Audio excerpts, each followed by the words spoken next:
June 21 ವಿಶ್ವ ಯೋಗ ದಿನ. ಈ ಹಿನ್ನೆಲೆಯಲ್ಲಿ ಲೈಫ್ ಎಂಟರ್ನಲ್ ಟ್ರಸ್ಟ್ ಬೆಂಗಳೂರು ವತಿಯಿಂದ ಬೃಹತ್ ಯೋಗ ಕಾರ್ಯಕ್ರಮವನ್ನು ಹಮ್ಮಿಕೊಳ್ಳಲಾಗಿದೆ. ಬೆಂಗಳೂರಿನ ಪ್ಯಾಲೇಸ್ ಗ್ರೌಂಡ್ನ ತ್ರಿಪುರ ವಾಸಿನಿಯಲ್ಲಿ ಸಹಜ ಯೋಗ ನಡೆಸಲಾಗ್ತಿದೆ. ಹಾಗಿದ್ರೆ ಸಹಜ ಯೋಗ ಎಂದರೇನು, ಇದು ಆರಂಭ ಆಗಿದ್ದು ಹೇಗೂ ಎಂಬುದನ್ನು ನೋಡೋಣ ಬನ್ನಿ. ಸಹಜ ಯೋಗದ ಕಿರುಪರಿಚಯ. ಸಹಜ ಯೋಗ ನಿಸ್ಸಂಶಯವಾಗಿ ಅಪೂರ್ವವಾದ ಧ್ಯಾನ ಮಾರ್ಗವಾಗಿದೆ. ಪರಮ ಪೂಜ್ಯ ಶ್ರೀ ಮಾತಾಜಿ ನಿರ್ಮಲಾದೇವಿಯವರು 1970ರಲ್ಲಿ ಸುಲಭವಾದ ಈ ಧ್ಯಾನ ಕ್ರಮವನ್ನು ರೂಪಿಸಿ ನಮಗೆ ಅನುಗ್ರಹಿಸಿದ್ದಾರೆ.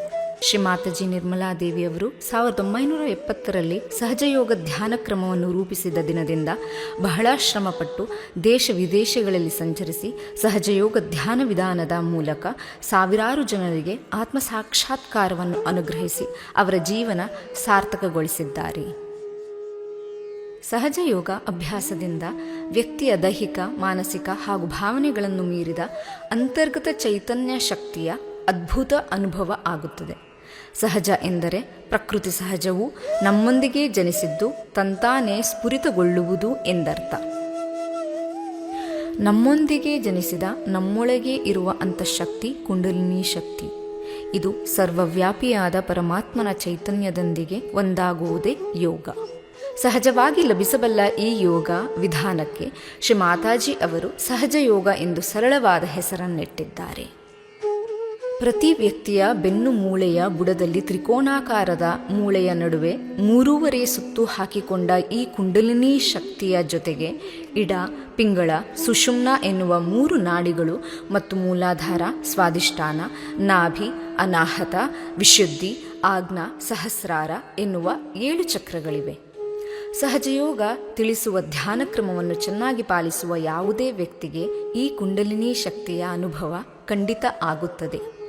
ಜಾಗೃತಗೊಂಡ ಕುಂಡಲಿನಿ ಶಕ್ತಿಯ ಅನುಭವವನ್ನು ಆತ್ಮಜಾಗೃತಿ ಅಥವಾ ಆತ್ಮ ಸಾಕ್ಷಾತ್ಕಾರ ಎನ್ನುತ್ತಾರೆ.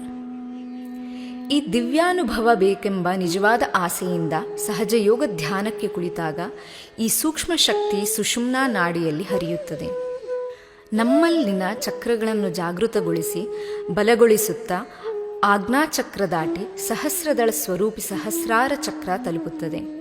ಸರ್ವವ್ಯಾಪಿಯಾದ ಪರಮಾತ್ಮನ ಜೊತೆ ಒಂದಾದ ಅನುಭವ ನೀಡುತ್ತದೆ. ಆಗ ಧ್ಯಾನಿಯ ತಲೆ, ಸುಳಿ, ಅಂಗೈ ಮತ್ತು ಬೆರಳುಗಳಲ್ಲಿ ತಂಪಾದ ಗಾಳಿಯ ತರಂಗಗಳೀಳುತ್ತವೆ. ಇದು ಪರಮಾತ್ಮನ ಪ್ರೇಮದ ಹರಿವು.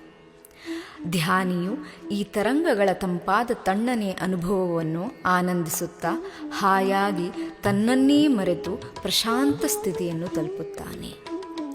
ಭಾರತವಲ್ಲದೆ ವಿಶ್ವಾದ್ಯಂತ 160ಕ್ಕೂ ಹೆಚ್ಚಿನ ದೇಶಗಳಲ್ಲಿ ಸಾವಿರಾರು ಜನ ಆತ್ಮ ಜಾಗೃತಿಯ ಅನುಭವ ಪಡೆಯುತ್ತಿದ್ದಾರೆ. ಸಹಜಯೋಗ ಧ್ಯಾನ ಕಲಿತು ಇತರ ಆಸಕ್ತರಿಗೂ ಉಚಿತವಾಗಿ ಕಲಿಸುತ್ತಿದ್ದಾರೆ. ಸಹಜ ಯೋಗ ಕ್ರಮಗಳನ್ನು ವೈಜ್ಞಾನಿಕವಾಗಿ ನಿರೂಪಿಸಬಹುದು. ಮನೋದೈಹಿಕ ಆರೋಗ್ಯಕ್ಕಾಗಿ ಸಹಜ ಯೋಗ ಒಂದು ಪರ್ಯಾಯ ಚಿಕಿತ್ಸಾ ಕ್ರಮ ಎಂದು ಭಾರತ ವೈದ್ಯಕೀಯ ಸಂಘ ಮನ್ನಣೆ ಕೊಟ್ಟಿದೆ.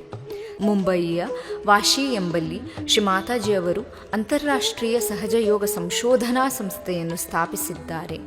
ಇಲ್ಲಿ ಪರಿಣಿತ ಡಾಕ್ಟರುಗಳು ಸಹಜ ಯೋಗ ಕ್ರಮಗಳಾದ ಚಕ್ರಶುದ್ಧಿ ಮತ್ತು ಸೂಕ್ಷ್ಮ ಶರೀರದ ಸಮತೋಲನೆ ಮುಂತಾದವುಗಳಿಂದ ವ್ಯಕ್ತಿಯ ಮನೋದೈಹಿಕ ಕಾಯಿಲೆಗಳಿಗೆ ಚಿಕಿತ್ಸೆ ಮಾಡುತ್ತಾರೆ.